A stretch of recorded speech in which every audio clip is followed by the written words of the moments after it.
अध्याय 5 देख रहे हैं, रूलर्स एंड बिल्डिंग्स।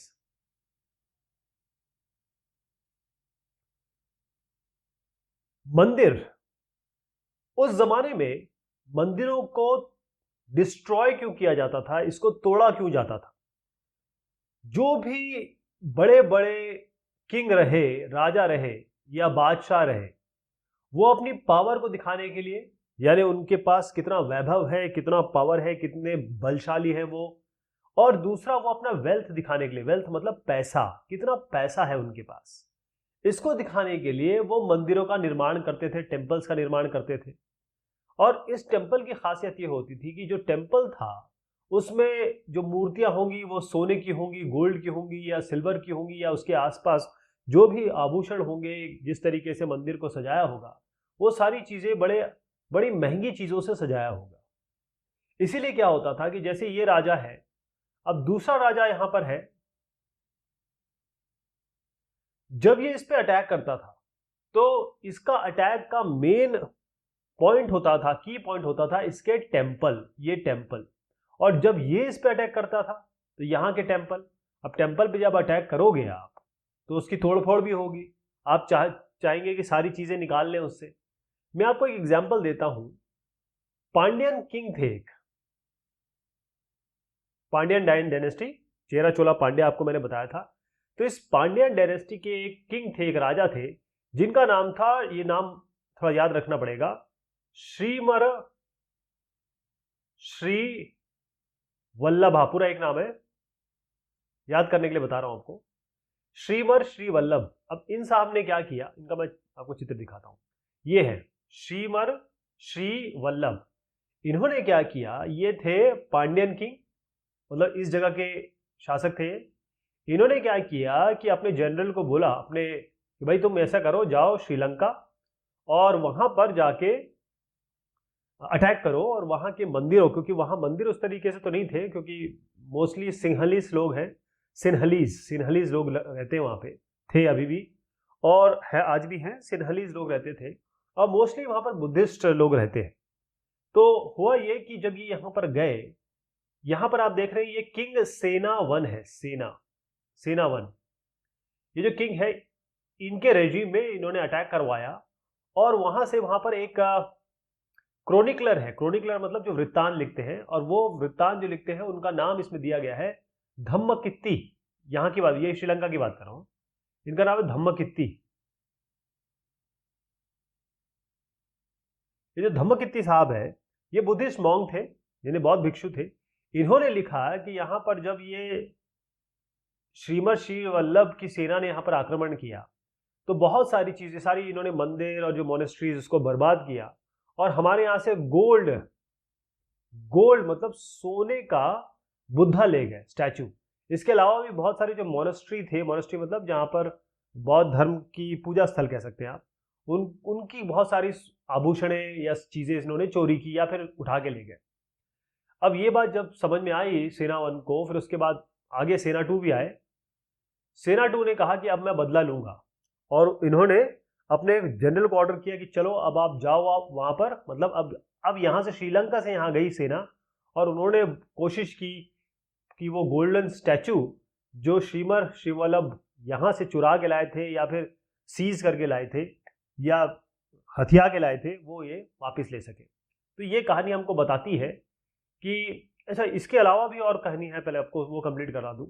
हुआ ये कि यहाँ के ये चोला एक राजा थे, उनका नाम है राजेंद्र वन। हमने बताया था आपको, विजयालय, राजराजा, राजेंद्र वन, ये सब चोला राजा थे। तो चोला राजा जो है, चोला किंग कर देता हूँ, ये इनका नाम लिख देता हूँ राजेंद्र वन, थोड़ा याद रखना पड़ेगा आपको, क्योंकि इनके और महमूद गजनवी के बारे में एक सिमिलैरिटी और डिसिमिलैरिटी के बारे में बहुत सवाल पूछा जाता है। अब आप देखिएगा कि यहां से ये जो साहब है, यहां से गए, इधर से कहां कहां गए, मैं एक एक जगह बता रहा हूं। यहां गए ये चालुक्य, इधर पे एक तो चालुक्य हो गया। उसके बाद यहां पर, यहां से इन्होंने क्या क्या लाया, यहां से लाया इन्होंने चालुक्य से, मैं एक से बताता हूं। चालुक्य से लाया एक तो सन पेडेस्टल, सन पेडेस्टल यानी आप कहें कि जिसपे नंदी होता है, इस तरीके की समझ लीजिए। गणेश का स्टैचू ले आए, गणेश की प्रतिमा ले आए। और दुर्गा के बहुत सारे स्टैचू ले आए। फिर ये गए, ये नंदी मैंने बता दिया आपको, चालुक्य ईस्टर्न चालुक्य, ठीक, ईस्टर्न ये ईस्ट पार्ट होता है, नॉर्थ साउथ ईस्ट वेस्ट। सो यहाँ से पहले तो सन पेडेस्टल ले आए, चालुक्य से गणेश स्टैचू, बहुत सारे दुर्गा के स्टैचू, और जो ईस्टर्न चालुक्य है वहां से वो नंदी के स्टैचू ले आए, ओके, ईस्टर्न चालुक्य से।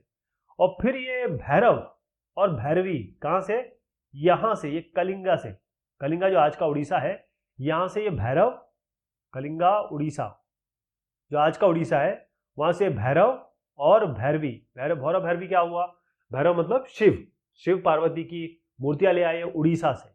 और भी आगे बढ़ा दीजिए, यहां तक गए, पालास मतलब कलकत्ता इलाका, बंगाल का इलाका बता रहा हूं आपको, यहां से बंगाल का इलाका या पाला डायनेस्टी से ये क्या चुरा के लाए या क्या आक्रमण करके लाए, ये लाए काली की मूर्ति लेके आए। तो ये सारी जगह से जा जाके ये चोला राजा राजेंद्र वर्मन बहुत जगह से चीजें ले आए, और इन्होंने इन सब मंदिरों को तोड़ा फोड़ा तहस नहस किया, वहां के आभूषण ले आए। लेकिन इन्होंने किस लिए किया, क्योंकि राजेंद्र वर्मन ने एक अपने यहां एक शिव टेम्पल बनाया, और इस शिव टेम्पल में ये सारी चीजें जो इन्होंने सीज की है, चोरी की है या हथियाई है, वो सारी की सारी इन्होंने यहां भर दी।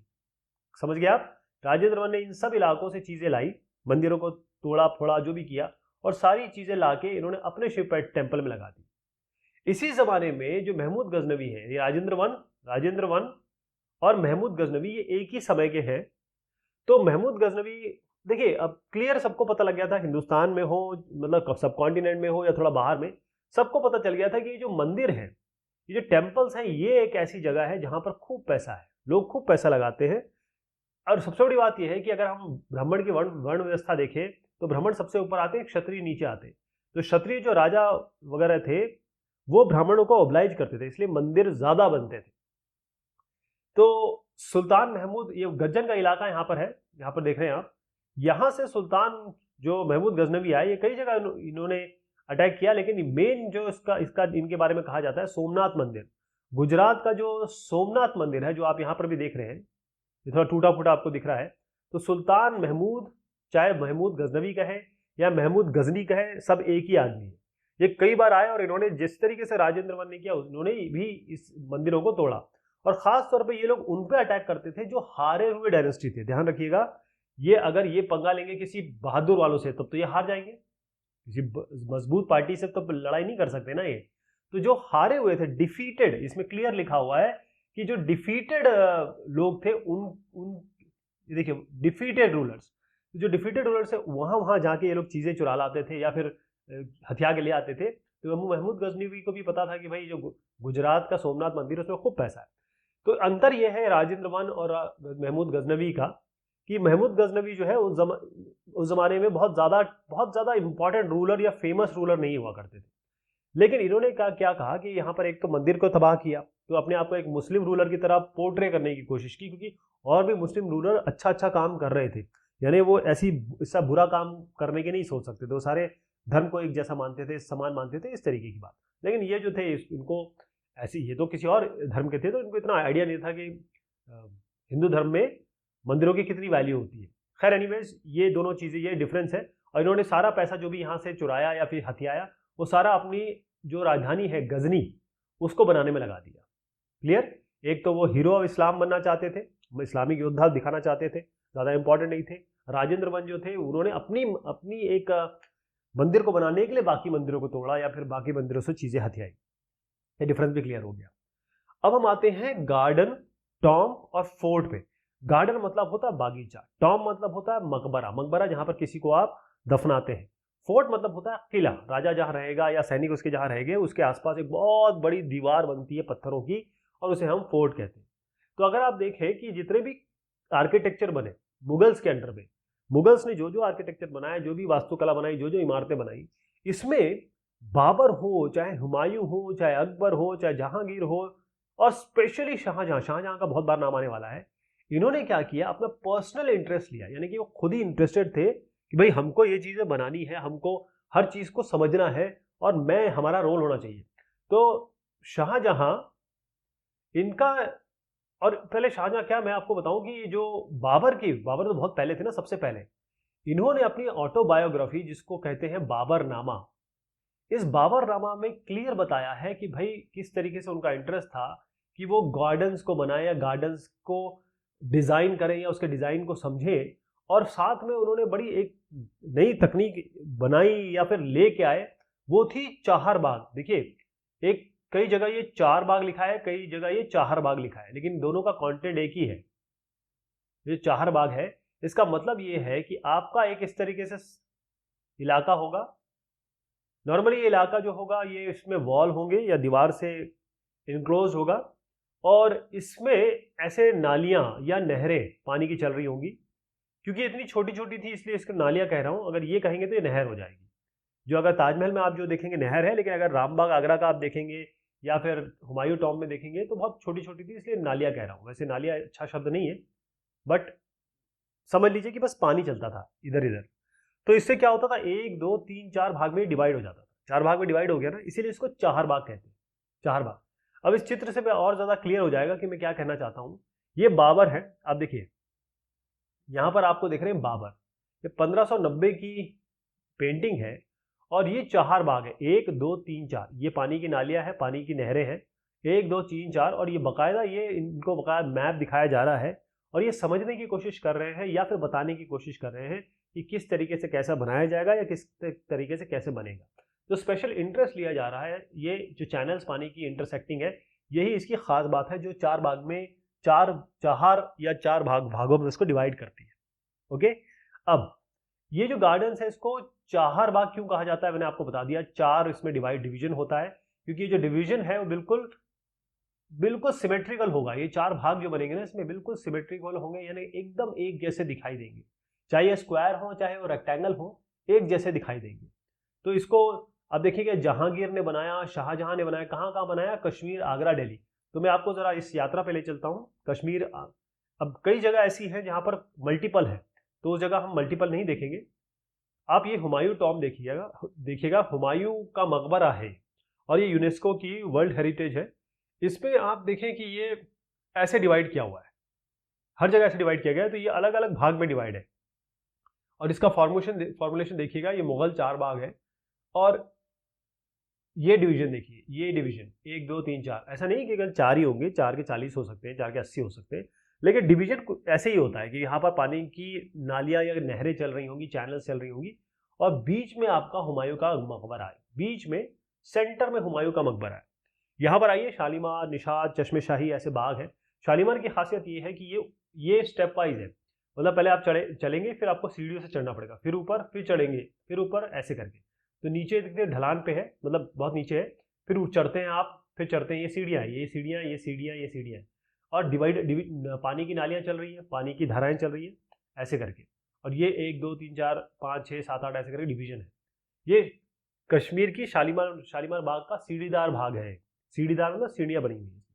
और यहाँ पर आप आइएगा कि एक और दिखाता हूँ, ये लाल, इसमें दिखाया नहीं है, मैं आपको बता देता हूँ, लाल महल बारी, ये चारबाग को तटीय भाग के रूप में अपनाया गया। 1637 की बात कर रहा हूँ। और ये मैं कहाँ की बात कर रहा हूँ, ये मैं बात कर रहा हूँ आपके गुजरात की। गुजरात, लाल महल कहाँ है, ये राजस्थान की मैं बात कर रहा हूँ, लाल महल, ठीक। तो ये लाल महल बारी, ठीक, ये आप समझ लीजिएगा कि किस जगह की मैं बात कर रहा हूँ। तो राजस्थान हो गया ये, ओके। अब आइए यहाँ पर, ये ताजमहल है, ये तो खैर एक्सट्रीम, ये सबसे नायाब चीज़ है। यहाँ पर भी वही आर्किटेक्चर या वही तरीका चाहरबाग का अपनाया गया है, लेकिन इसमें एक चीज़ डिफरेंस है, मैं वो आपको बताऊंगा। 2-3 चीज़ें डिफरेंस है इसमें। यहाँ पर रामबाग है आगरा का, थोड़ा पास में ही है। रेड फोर्ट जो हमारा फोर्ट है उसके पास में, किले के पास में ही। यहाँ पर जो दोबारा दिखा रहा हूँ मैं आपको, ये दूसरा चित्र है, हुमायूं टॉम्ब का ही है, और यहाँ पर वाटर चैनल्स आप देख रहे हैं। अब इसके अलावा क्या हुआ कि जो अकबर के ज़माने में जितने भी आर्किटेक्ट्स हुए, यानी कि जो बनाने वाले लोग थे, वो कहाँ से इंस्पिरेशन पाया, क्योंकि जो टॉम्ब्स बनाई गई, जो मकबरे बनाए गए, उनके एंसेस्टर, उनके पूर्वज, आपको बताया था मैंने कि जो सारी चीज़ें शुरू होती है वो तिमूर या तैमूर से होती है। यानी मुगल जो रेन है, मुगल जो शासक आए, वो पिताजी की तरफ तिमूर से आए। तो वहाँ पर जो टॉम्ब्स बनते थे, जो मकबरा बनता था, कहाँ पर, central Asia, east, Iran, Iraq, तुर्की की बात मैं कर रहा हूँ, वहाँ से चीज़ें लेके आए। तो इसमें क्या हुआ कि कुछ चीज़ें आई स्पेशल। अब आप देखिए हुमायूं टॉम्ब यहाँ बताता हूँ। एक तो इसका जो गुंबज है, ये गुंबद है, ये बहुत बड़ा है, इसको कहते हैं सेंट्रल टावरिंग डोम, इसको गुंबद कहते हैं। ये बहुत बड़ा हो गया, मतलब बड़ा बड़ा बनाया जाने लगा। आप यहाँ भी देखते हैं इसको, बहुत बड़ा बनाया जाने लगा।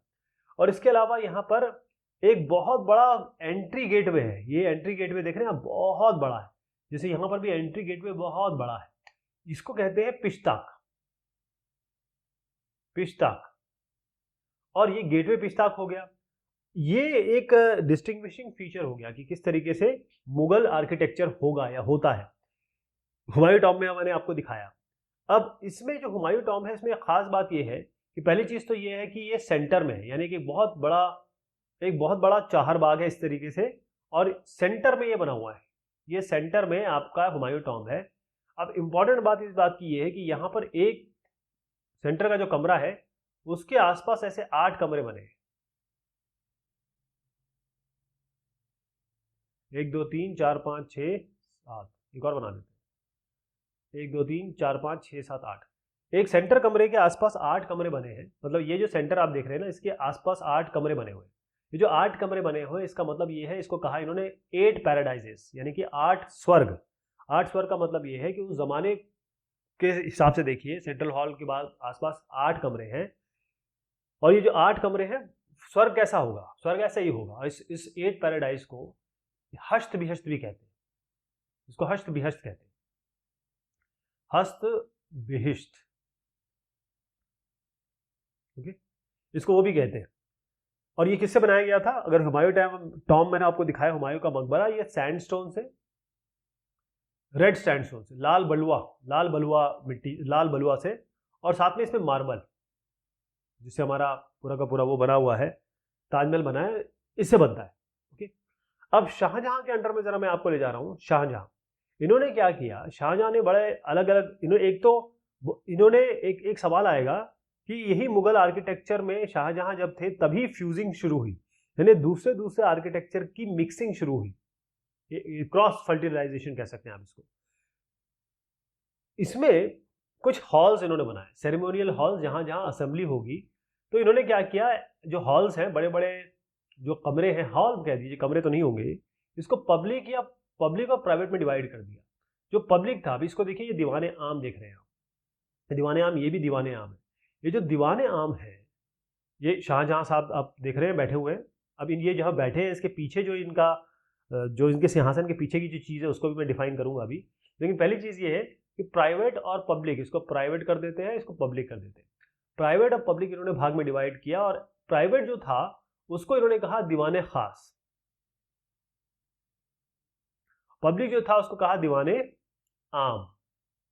इसका मतलब ये है कि दीवाने आम में हर आदमी आ सकता है। तो यहां आप देखिएगा, ये जो है एक बहुत बड़ा कोर्ट यार्ड है, बहुत बड़ा एक तरीके से बरामदा है, और इस बरामदे में 40 करीबन पिलर लगाए गए हैं। 40, इसको 40 पिलर कहते हैं, 40 50 भी हो सकते हैं, 60 भी हो सकते हैं, लेकिन इसको 40 पिलर, इसका स्पेशल नाम इन्होंने दिया, जो उस समय था चीहिल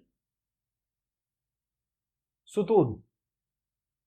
चीहिल सुतून, ये जो 40, ये कौन सी बात कर रहा हूं मैं, जहां पर बहुत सारे लोग आके बैठ सकते हैं। ये वो ऐसी जगह थी जो दीवाने आम थी।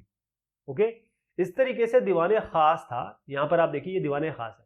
यहाँ उस तरीके का स्ट्रक्चर नहीं है, क्योंकि बहुत ज्यादा लोग नहीं बैठ रहे हैं, क्योंकि राजा बैठ रहा है और बाकी उसके लोग बैठ रहे हैं, राजा और राजा के मंत्री या स्पेशल लोग जो इन्वाइटीज होंगे। और यहाँ जो है सारे लोग बैठते थे। दीवाने खास में केवल स्पेशल लोग, जिनके साथ राजा मंत्रणा करता था। दीवाने आम जब वो लोगों से मिलता था।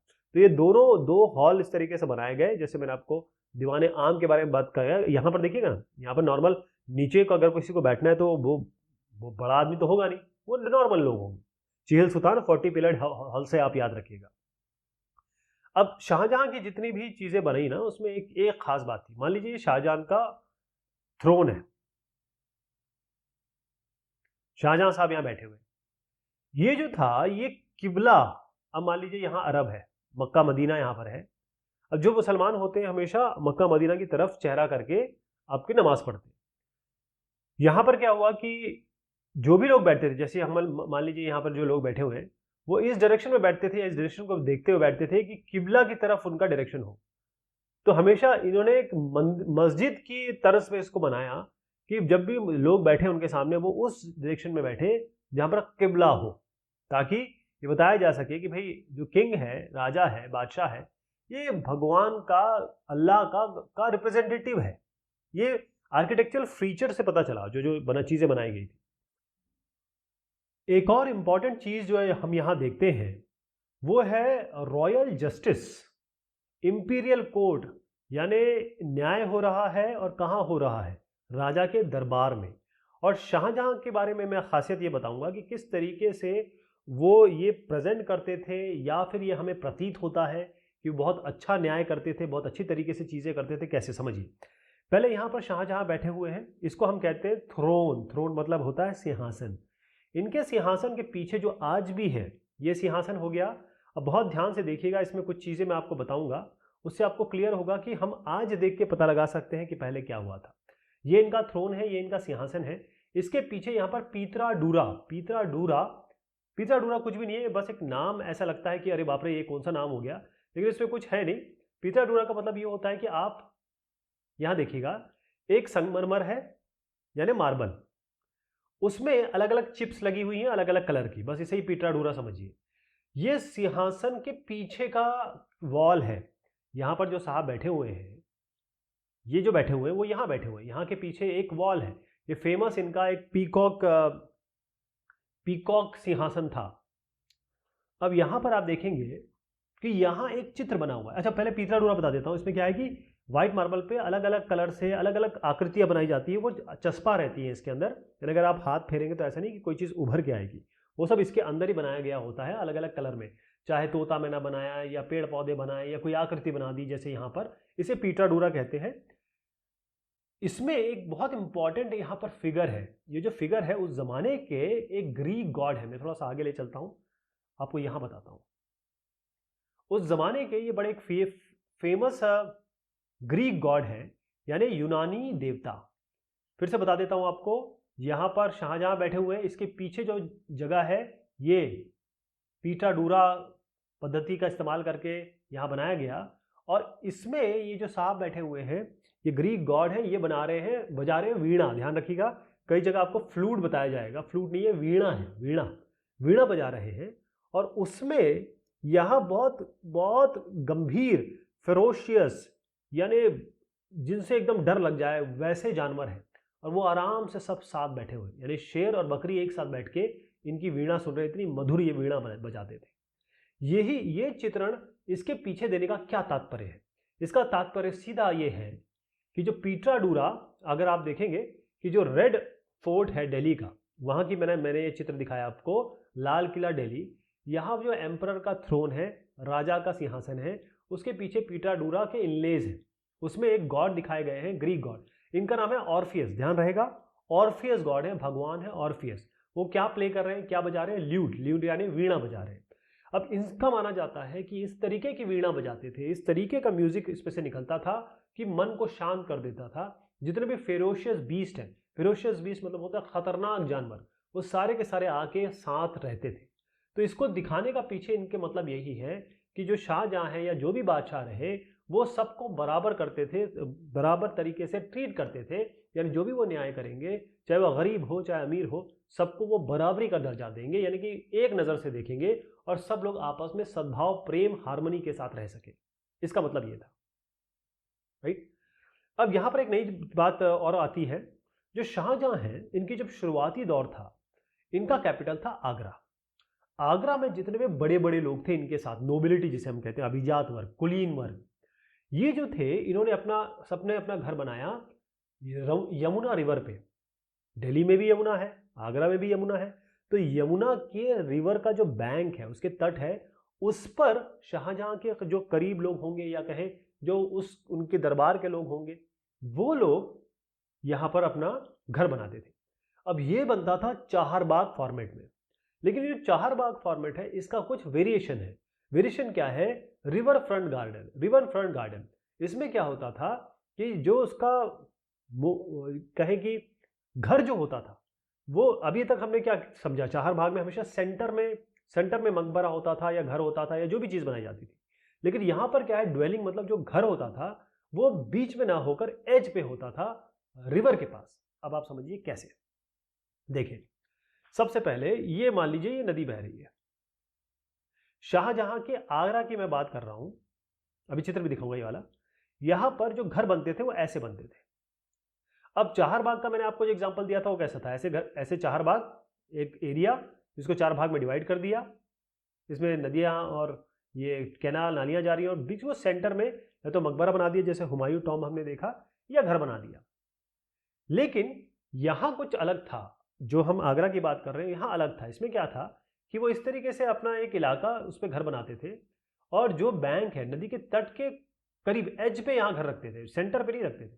बाकी सारा फॉर्मेशन वही रहता था, लेकिन घर वो सेंटर पे ना बना के यहां बनाते थे। उसी को कहते हैं, चाहरबाग का जो वेरिएशन है, रिवर फ्रंट गार्डन, नदी तट बागीचा, इस तरीके का इसको समझिए ये फॉर्मेशन होता था। क्लियर हो गया ये। अब इसका एग्जाम्पल ताजमहल भी है। पहले मैं आपको बाकी चीजें दिखा दूं ताकि आपको क्लियर हो जाए। देखिए, यहां पर ये रिवर यमुना है, यमुना नदी बह रही है, यहां ताजमहल है, इसकी बात मैं अलग से करूंगा अभी। यहां पर ये जो घर दिख रहे हैं आपको, ये सारे जो है कुलीन वर्ग के बड़े बड़े लोगों के घर थे। इस घर में कोई भी आप घर देखिएगा, वो सारे जो घर बने हैं इसमें जो मतलब जो चाहरबाग के फॉर्मेशन में बने हैं, इनका जो घर होता था वो ये रिवर बैंक पे होता था, सेंटर पे ना होके रिवर बैंक पे होता था, मतलब नदी के तट पे मुहाने पर। क्लियर हो गया। ये वेरिएशन था थोड़ा जो चाहरबाग चला आ रहा था बाबर के जमाने से। अब इसमें ये ताजमहल एक बहुत बड़ी उपलब्धि है, यूनेस्को हेरिटेज है, वर्ल्ड का वंडर है, बहुत शानदार चीज है। हमारे देश में लोग आते ही ताजमहल देखने, ध्यान रखिएगा, हमारे देश में लोग देखने ही ताजमहल आते। क्लियर हो गया। अब देखिए, ये व्हाइट मार्बल मौसोलियम है। मौसोलियम इसको कहते हैं ताजमहल संगमरमर, सफेद संगमरमर का मकबरा, मौसोलियम। ओके, इसकी जो चीज है उसमें क्या है कि ये थोड़ा एक तो उठा हुआ है, ये देखिए आप प्लेटफॉर्म देख रहे हैं, थोड़ा उठा हुआ है, और ये बना है बिल्कुल नदी के, ये टॉप व्यू दिखा रहा हूं आपको, ये रिवर यमुना है, यहां से आपकी एंट्री होगी, सेंटर पे नॉर्मली बनाया जाता था, लेकिन ये जैसे मैंने बताया कि एक वेरिएशन यहां पर है, जो हम यहां शाहजहां की अर्ली जब समय था आगरा के कैपिटल उनकी थी, तब हम देखते हैं चारबाग का वेरिएशन रिवर फ्रंट गार्डन। तो वो यहां पर बनाया इन्होंने, एकदम तट पे बनाया। क्लियर है, तट पे बनाया, जबकि नॉर्मली ये सेंटर पे बनाया जाता था। कोई भी घर वगैरह जो आप देखेंगे चारबाग व्यवस्था में वो सेंटर पे बनाया जाता था। तो ये क्लियर हो गया, ताजमहल रिवर फ्रंट वाले हिसाब से बनाया गया हुआ है। एक तो ये हो गया।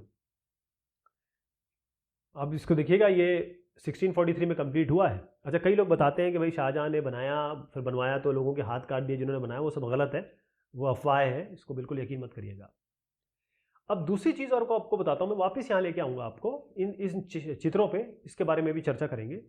लेकिन यहां पर क्या हुआ, इसमें क्या हुआ, इसमें यह हुआ कि जब ये इधर गए, जब इन्होंने अपनी नई राजधानी बनाई शाहजहानाबाद, शाहजहानाबाद, जब ये नई राजधानी बनाई दिल्ली में और उसका भी बड़ा फॉर्मेशन किया, तो यहां पर इन्होंने थोड़ा सा कंट्रोल किया। जैसे अपने आगरा में देखा कि ऐसे नदी बह रही है, सारे अभिजात वर्ग यहां पर बना दिए उन्होंने घर, ऐसे करके सबने अपने अपने घर यहां बना दिए कोने में नदी के तट पे। लेकिन जब ये आए दिल्ली, अच्छा जो शाहजहानाबाद है वो कोई अलग इलाका नहीं है, शाहजहानाबाद मतलब ओल्ड दिल्ली, जो ओल्ड दिल्ली आप देखते हैं, जामा मस्जिद देखते हैं, ये सारा इलाका शाहजहानाबाद ही है उस जमाने में। यहां पर इन्होंने क्या किया कि जो नदी है शाहजहानाबाद में, उसमें ऐसे सब अभिजात वर्गों को, नोबिलिटी को, या इनके जो मंत्री थे, महामंत्री थे, सेनापति थे, उन सबको नहीं इन्होंने यहाँ पर एक्सेस दी नहीं। बहुत ही इंपॉर्टेंट लोगों को नदी का एक्सेस दिया, क्योंकि पानी, सारी सभ्यताएं, सारे जो राजकाज हुए वो हमेशा नदी के पास ही हुए हैं। ओके, तो उन्होंने केवल यहाँ पर बहुत इंपॉर्टेंट आदमी को जगह दी। इसमें इनके बेटे थे, सबसे बड़े बेटे दारा शिको, औरंगजेब के भाई दारा शिको, उनको जगह दी। आप सोच लीजिए कितना रेस्ट्रिक्शन उन्होंने लगाया, राइट। मैं आपको इसका चित्रण दिखाऊंगा, अब आप बहुत अच्छे से समझेंगे। देखिए, ये पूरा जो है ये शाहजहानाबाद इलाका है, आज तो नहीं है, पूरा दिल्ली हो गया है। 1850 का चित्र दिखा रहा हूं, ये शाहजहानाबाद है, नाम याद रखिएगा, शाहजहानाबाद, शाहजहानाबाद शाहजहां से याद रखिए। ये 1850 के मैं आपको कुछ दृश्य दिखा रहा हूं जो शाहजहानाबाद के हैं, जो आज के दिल्ली में आप देखते हैं। Present Delhi you see it. इसमें मैं थोड़ा और करीब ले जाऊं आपको तो आप देखेंगे ये तो उनका राजा का महल वगैरह हो गया, पूरा पूरा इन्होंने ये यमुना रिवर की तरफ अपना रखा है मुहाना। लेकिन जो इम्पोर्टेंट जगह है, जो तट है, वो उन्हीं को दिया, जैसे दारा शिकोह को दिया, बाकी लोगों को नहीं दिया। बाकी लोगों को यहाँ सेटलमेंट कर दिया, चलिए यहाँ रहिए यहाँ रहिए। ये जो आप देख रहे हैं ये है जामा मस्जिद। अगर जो लोग दिल्ली में रहते हैं, दिल्ली गए हैं, वो यहाँ से अंदाज़ा लगा सकते हैं जामा मस्जिद कहाँ है, तो उससे आप ये पता कर सकते हैं कि मैं किस जगह की बात कर रहा हूँ। यहाँ पर आप चार बाग इनकी व्यवस्थाएं भी देख रहे हैं, देखिए चार बाग के हिसाब से बनाया गया है। मुगल गार्डन्स वगैरह ये सब बड़े फेमस है। अब रीजन और एम्पायर की जहाँ तक हम बात करते हैं, हुआ ये कि जैसे ही कंस्ट्रक्शन बढ़ा, निर्माण कार्य तो बहुत बढ़ गया, 8वीं और 18वीं शताब्दी के बीच की बात कर रहे हैं। हुआ ये कि जब एक हिंदू और एक मुसलमान में शादी होती है, औरत लड़का लड़की कोई भी हो सकते हैं, तो इनके आपस में विचार जो है वो ट्रांसफ़र होते हैं। ठीक, ये समझते हैं हाँ भाई नमाज़ पढ़ने के क्या फ़ायदे, ये कहते हैं पूजा करने के क्या फ़ायदे, इनके खान पान में कुछ वो होता है। तो एक तरीके से कल्चरल मिक्स होता है, जो कि बहुत अच्छा है हमारे समाज, देश के लिए और पूरे विश्व के लिए।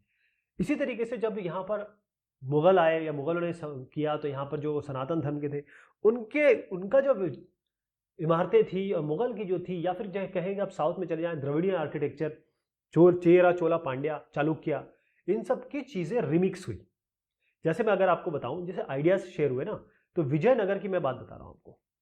विजयनगर डायनेस्टी या एम्पायर जो था, यहाँ पर ये जो आप देख रहे हैं ये एलिफेंट स्टेबल है, यहाँ पर हाथी रखे जाते थे। अब जो हाथी रखे जा रहे हैं, ये जो आर्किटेक्चर है ये कहाँ से लिया गया?